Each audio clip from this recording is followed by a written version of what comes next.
This playthrough is rated T for teen. Greetings and salutations, viewers. Vauldemare back here with another episode of PlayStation All-Stars Battle Royale. In the last episode, we tackled the ninja samurai, I guess cyborg ninja or whatever, taken after the idea of Gray Fox, but Raiden making it his own, and Sackboy, the cute, cuddly character who only wishes the best from us, and hopefully we could create our own things and keep creating forever and ever.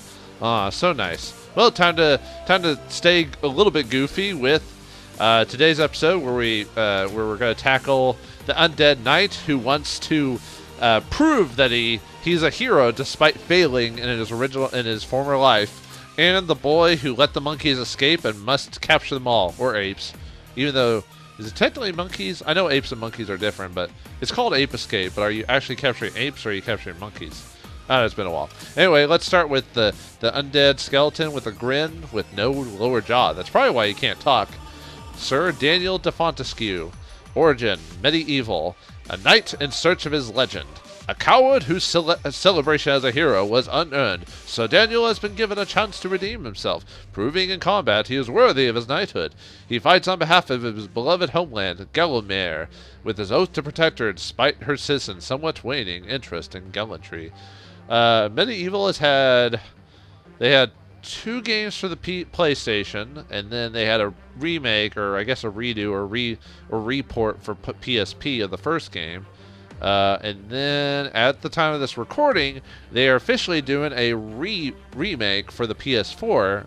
I think it's just called Medieval for PS4, which looks pretty good. So it'll be interesting to see if what they keep, what they add, what they change. I'll admit, it's been a long time since I played the first one, and unfortunately I never played the second one, so I only remember bits and pieces. It's more of like a explore adventure with a small amount of hack and slash. So it was a fun game. It had its own quirky sense of comedy, made by some crazy Brits. But let's see how this man fares against these cast of colorful characters. He is undead, so perhaps he will, Oh, yeah, that was funny, Sir Daniel. So let's see how he handles things. Ah, Sir Daniel Fortescue, having somehow defeated Zarok and banished his dark minions from Vauldemare, he has taken his improbable place in the Hall of Heroes. But after centuries of revelry and mirth, word has come that a new threat gathers in distant lands. Zarok? Again? Could the evil wizard somehow have returned once more? No, come on, that is ridiculous. But whatever has caused these creatures to gather together, a true hero is needed to defeat them. Unfortunately, all we have at the moment is a skeletal knight of dubious courage. But bravery and folly are often confused, and so is Sir Daniel, who sets forth, ready to meet the challenges ahead of him head-on, if not exactly jaw-on. Having defeated all the villains he had encountered thus far, a result which was, well, rarely in doubt, the brave knight continued on his quest. And what's this? Another scoundrel? Some abomination sent by the mysterious force, which Sir Daniel must dispatch with it? Oh, well, I'm sure we can all just see for ourselves. Tell me who you are and why I should let you walk away.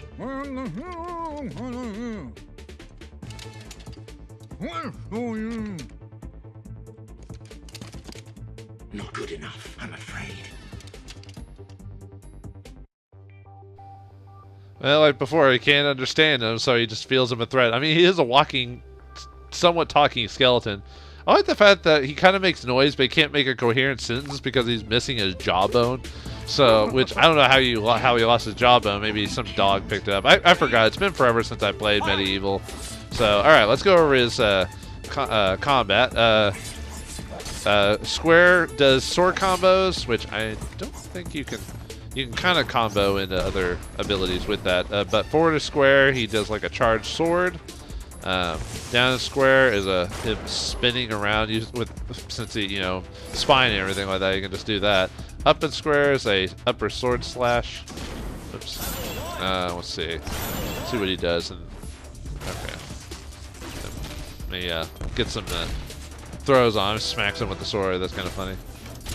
Top one kicks him in the groin or something similar, and then bonks him and stomp. You can tell he's based off a series that's a little bit more goofy than other things. But anyway, I think most of his attacks are similar in the air. Yeah, he does have a little bit of a down slash when he does the down and square. Let's see. If he taps square in the air, he just does like a kind of a regular down slash. All right, triangle is kind of his item cache. So he throws an axe with regular. Uh-oh. Uh-oh. Okay, good. See, triangle is his axe. Well, you let me hit him with it. Dude, Reddit, quit being awesome. Okay. Anyway, down in square is that. Or down in triangle is his hammer. Forward, he uses a charge attack. If you press like... Oops, I have to get rid of some of his... Get rid of some of his AP. I don't want him to hit me with his ability. But anyway, if you press circle, you can summon his shield, which makes his slam a bit stronger. And also, it protects him, so that means he can just slam into them. See, up in square is his arrow, which does electricity damage. Okay, let me see what he does in the air. Triangle, throws his axe still. Up in arrows that. Down in that is big hammer slash. And yeah, he kind of does like a whoop, whoop, whoop, whoop, whoop, whoop, and then he gets ready for his charge in the air with that. Okay, circle.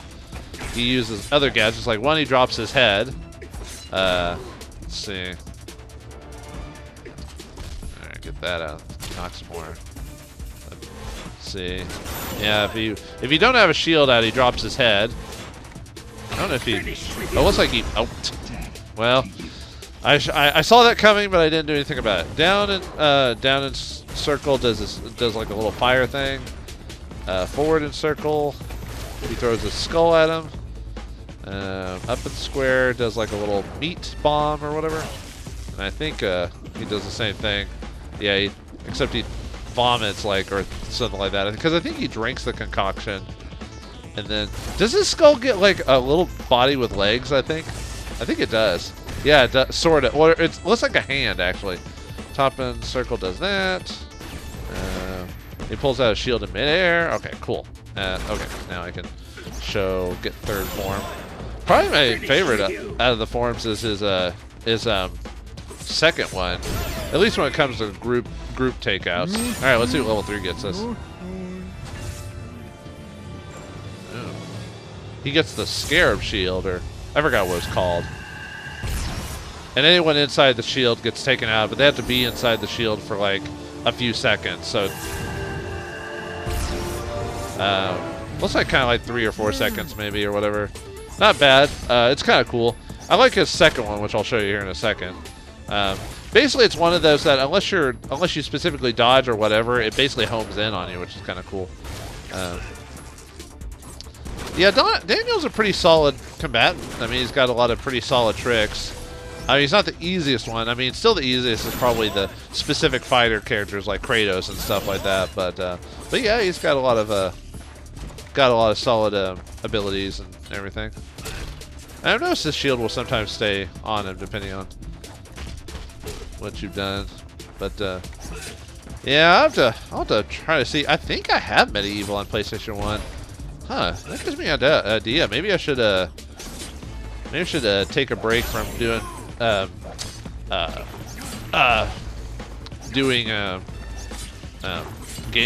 rental game recordings and oh, I've already got it. Okay. Let me show you. Oop, he's got to summon. Oh, nope. Okay. Anyway, let me do level 2. Level 2, that's kind of cool. He throws out the like. Somehow he dodged. It's supposed to home in on him. Anyway, looks like he pulled out the Grail or something like that, and it missed him. Great. It does really well with groups. All right, let's use.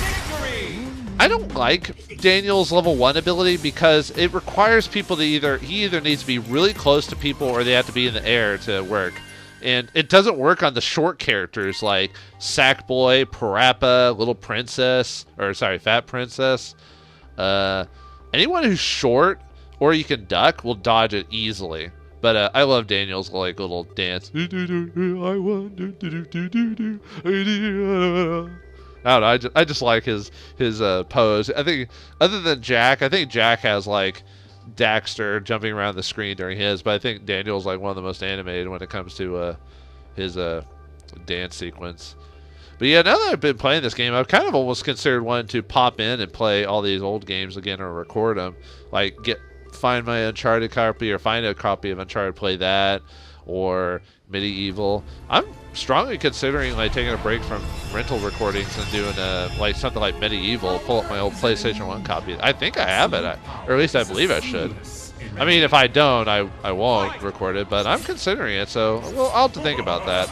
I've already got enough games on the docket, but it would be nice to, because usually my weekend games are the ones I kind of I might have to save. I have to save up for level 2 attacks if I can't take out the guy with the. Yeah, I might have to save for level 2 because Ratchet might be too small, or I might have to try and throw him in the air and then activate it. We'll see how I do that. Let me see if I can. Maybe if I throw him and activate it. Nope. Okay, he's not in the air fast and long enough. So maybe if I throw him in a different direction. Whoops. Oh right, I forgot if you well, okay. I guess if you're close enough, like right on him, because there's no, as far as I know, I don't know if I can control that ability. Like I can't move it or I can't focus it on someone. Maybe if you hold it down, maybe it does something, but I haven't seen it do that. I'll try doing that and see if I can, maybe that homes in or something like that if I hold down the button or something. Because I haven't really looked online to see like how these work. So, all right, let me see if holding down does anything. Nope, it's just a him charging up or it's just him blasting a bolt of lightning from his hand or light from his hand. So I don't know. All right, let's see. Oh, I got both of them. Nice. I said it can work, but you have to be either they have to be like in the air at the right time, or they have to be like you have to be right on them, which means there's a high chance that Daniel will get hit and won't get this the ability off. So yeah, that's probably one of the few flaws with Daniel. It's just his level 1. There might be some combo you can do that might be able to like be able to get that off better, or areas with platforming stages where you can hit them from below. But yeah, when it comes to like just being on a flat plane like this, don't expect too much, you know. Like I said, I have to be like right. I might just charge for level 2 because at least that's a high chance of. Oh right, I forgot it when Drake uses his shield, he can't be hit, or he can't be hit the same way. All right, yeah, but just. Dang it, guys! Ugh. This one's probably going to take me the longest to do because I can't get Daniel's level 1 ability off, you know. And that's usually what I do. I usually just use level 1 to beat my dudes, but in this case, get off me. And I can only get hit 4 times before, and then there's a chance they might like take away my AP. By just hitting me or as far as I know, I don't think Daniel can get hit when he summons the Holy Grail or the Chalice of Life or whatever you want to call it. I don't think anyway. All right, well let's see what happens. See, oh, all they have to do is dodge. Of course they do, and they can skip it. Oh well. Or if they just move slightly in a different. Oh come on. Alright, sorry folks, I do like playing as Daniel. He is fun to play as. He kind of has that old school, you know, kind of just original game, or not original gameplay, just old school feel, you know, just the way his game works. Too bad they don't make a lot of games like. I'm not saying Medieval is the best game. I'm just saying along that line of platformer games like Ghosts and Goblins and, you know, Maximo. That's another game I really like to play, Maximo, and they never made a sequel to it. Didn't make enough money. Anyway, Medieval. Well, I remember it being fun. It might not, and it might not have aged as well on the PS1. We'll see if I ever do it. We'll see. We'll see how that is. So, anyway, Sir Daniel has saved the day again, once from a sorcerer and 2 from a polygon head and Reddick and other such things. So, how will this hero be treated? With respect this time, or will he rise from his grave? Sir Daniel has once again successfully defeated those he set out to fight, a result not wholly unexpected. The kingdom of Gallowmere is safe once again, though was it really ever threatened? Nevertheless, Fortescue regains his well-deserved place in the Hall of Heroes. And while he hopes this will be the last time he is called back to duty, deep in his gallant heart, he knows this will not be his last adventure. Well, it may or may not be his last adventure, depending on if the remake does well or not. So we'll see from that. I'm surprised they even did a remake. When I heard about it, I was like, whoa, they're redoing Medieval. Maybe they're gonna see if they can bring back the series again or something like that. We'll see. Unfortunately, games like that don't sell well. That's usually why they don't make them. But anyway, enough about that. Let's swap on to the next character of this episode, the Spike, the hero of Ape Escape. I'm trying to remember if he's the main hero in all the games. Because they made 3, let's see, Ape Escape, 1, 2, 3, and then they had some spin-off games. I'm trying to remember, I think they made like 5 or 6 Ape Escapes. And not all of them numbered, some of them were like Ape Escape something, like, I think they made like, I'm trying to remember, there was like 1 on the PS1, or was there 1 or 2 on the PS1?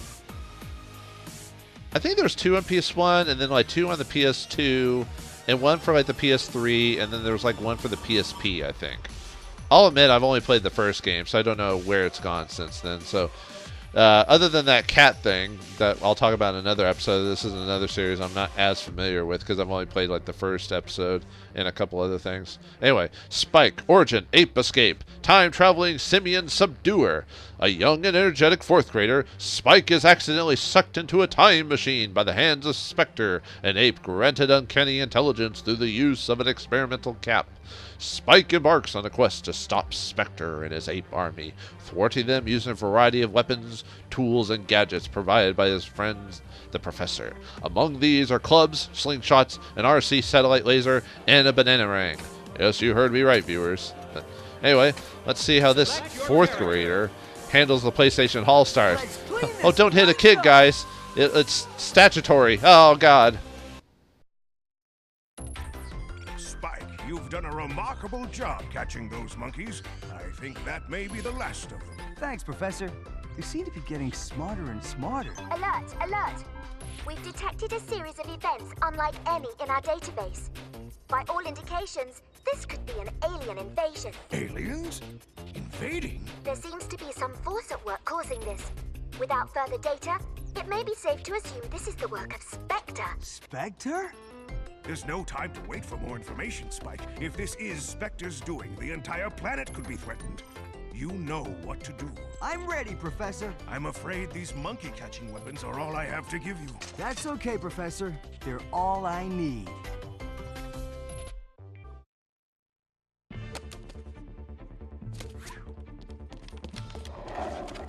What are you doing? I almost had him. Lay off him, Spike. He's just a little monkey. Those little monkeys are trying to take over the planet. It looks like he's just having fun to me. Don't you like having fun? I like saving the world. And what about you? Are you working with Spectre? Spectre? Who's that? I'm working with Chop Chop Master Onion. I don't think he's trying to take over the world yet. Well, I'm not going to wait around to find out. Impatience begets violence as they fight each other because they don't want to take forever to do it. Oh, and Parappa's wearing a little suit and tie. How nice. Getting all nice for his little girlfriend, Daisy, or whatever her name is. But we're here to capture monkeys. Monkeys, I tell you. Anyway, Spike uses 2 light batons as combat. Forward, he does like a little charge ability, or charge or whatever. Up in twirls, down in square does. He pulls out like a weird sword, I think. Like I said, I've never played the game, so I don't know which version of Spike this is or whatever. Let's see. Up in the air, I think it's the same, I believe. Oh, he does a charge thing with that big sword of his. So. Oh, and if you do forward square, sorry, he does a little down thing. Let's see if you. Okay, yeah, regular square just does that. Okay, triangle pulls out a little mechanism, which this one's hard to do if you're not playing in multiplayer mode, because what it does is if you move it on someone, it shoots a laser at them. Let's see if I can.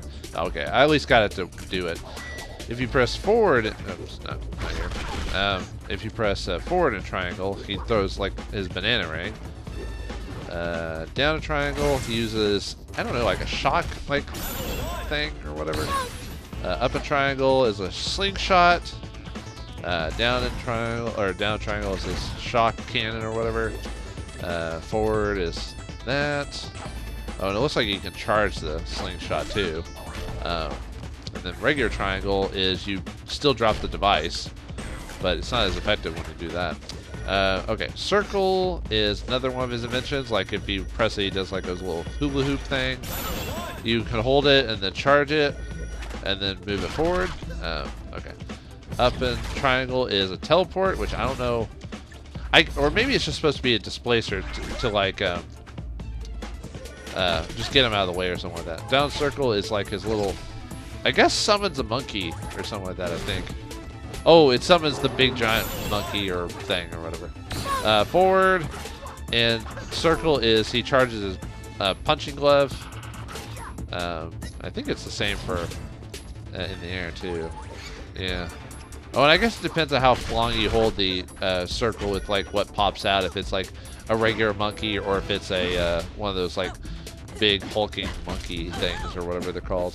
Like I said, I've only played the first game, and I played like the Ape Escape mini game for Metal Gear Solid 3 Subsistence or whatever it is, where you play like Ape Solid or whatever it is, where you're trying to get. You basically play as Metal Gear. Or sorry, you play Solid Snake as one of the apes from Ape Escape. It was like a weird tie-in game, or like just a crossover, which was really. Then again, I guess Metal Gear is an odd series overall, just because like of just how like weirdly serious it can be, and then how weirdly goofy it can be at times too. Just like with the fourth wall breaking and amongst other things. All right, let's see number 3 of his power. Time to bring in the big guy.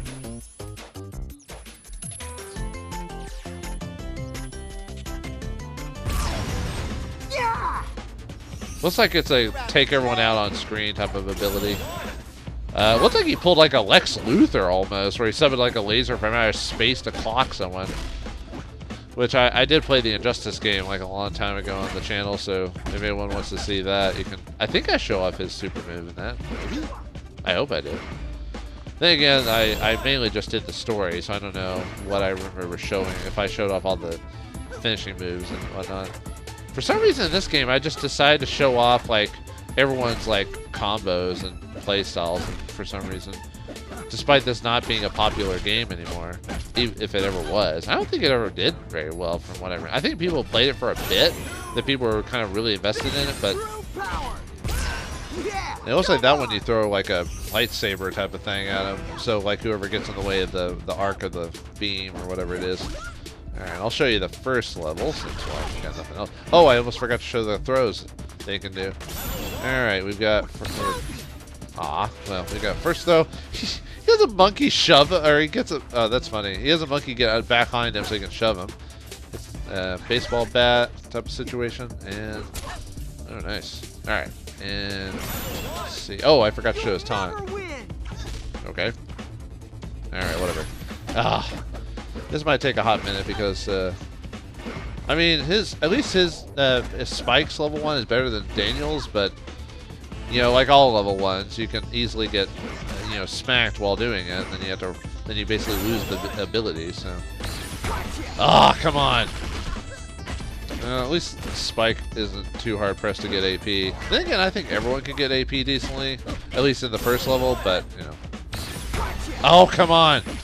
Oh, I was hoping he would have gotten up by the time I activated it. Yeah, sorry, I suck a big one, folks. Not trying to expand the time. This episode might be lunch because Daniel took forever to... There we go. It's because Daniel took forever to get his ability unlocked, so hopefully I'll get this one done. Yeah, usually I'd use this time to talk about like the game and everything about it, but since I've only played the first one, I don't know anything past it. I just know the game is a platformer where you basically have to capture so many monkeys in every level, and you go to different time periods, and it's kind of got some puzzle elements to it when you think about it, because you have to like figure out ways how to capture each monkey, and usually you use like a stun baton, so you basically beat the crap out of them and then capture them with that net thing. Yeah, he always says like one or two lines. And basically each game in the series, like all other games of any series, they add new inventions, new time travel. Spectre seems to be the main boss of the... Oh, come on. As far as I know, I think he's the main boss in every game. I think there was one game in the series where they had to work with Spectre to like beat another boss. Kind of like all franchises, eventually the villain, and depending if it's a long-lasting villain, they always eventually work with the heroes just to... come on, man. Took away my AP points. Dick, Hydra. You're a jerk.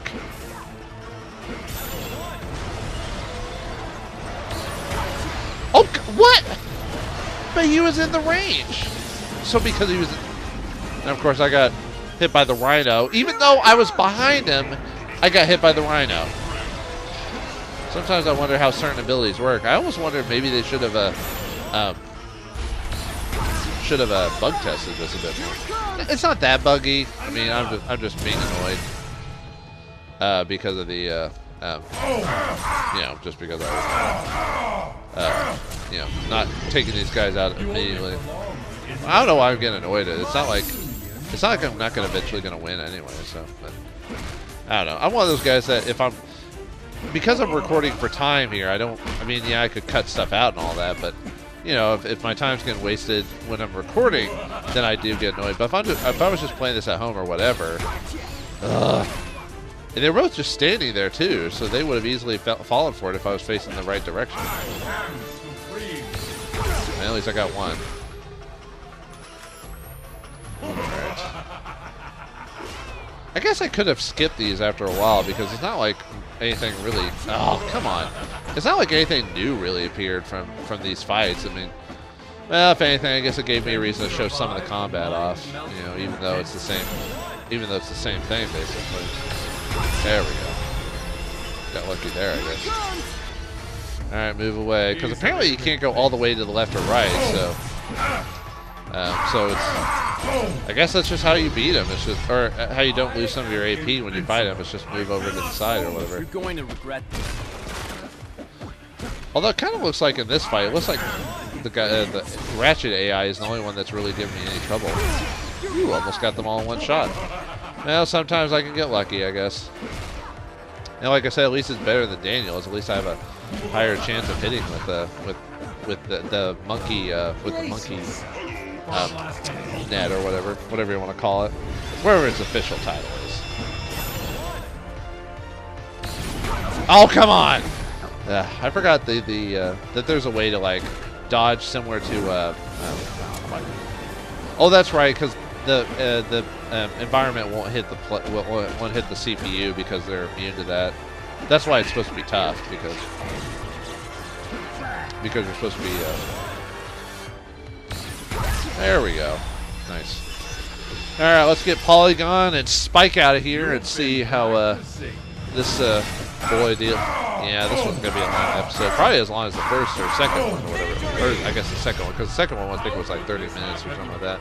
Because I showed all the levels and everything like that. Which, I mean, isn't even the same level. Sometimes it randomizes. I haven't even showed you all the levels. I might do that in the last episode, maybe. I might see if there's a way to, like, choose different stages and just kind of show them off for the final episode, since I've only got one character left after this, since that cat character Taro. So anyway, Spike has caught all the monkeys, defeated the biggest monkey of all, Polygon. Now it's time to go home and get some rest and eat a good banana, have a good banana sundae. You're back! I'd begun to worry we'd never see you again. It's good to be back, Professor. You won't believe the things I saw. I'm sure I won't, Spike. We've got some news here. I do too. I fought everyone up to the big guy controlling them all. But it wasn't... Spectre, I know. Charu and I still aren't sure where you were, but we've since detected a true alien invasion. Warships are heading toward all the major capitals of the world. So Spectre really is back. Well, I'm more prepared for him and his aliens, monkeys, or whatever else he's got than I've ever been before. Where to first, Professor? Well, it looks like Spike's new power is going to be used to take out monkeys, aliens, monkey aliens, and whatever else comes by. So good luck with that, Spike.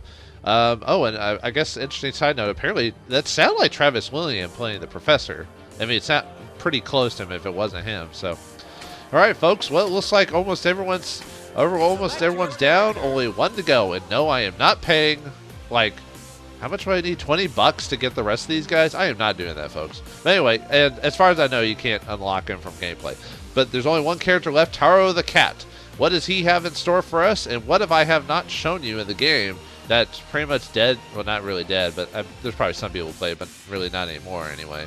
Well, find out next time in the next episode, or the final episode of PlayStation All-Stars Battle Royale. Thanks for watching. Hope you enjoyed, and I'll see you next time.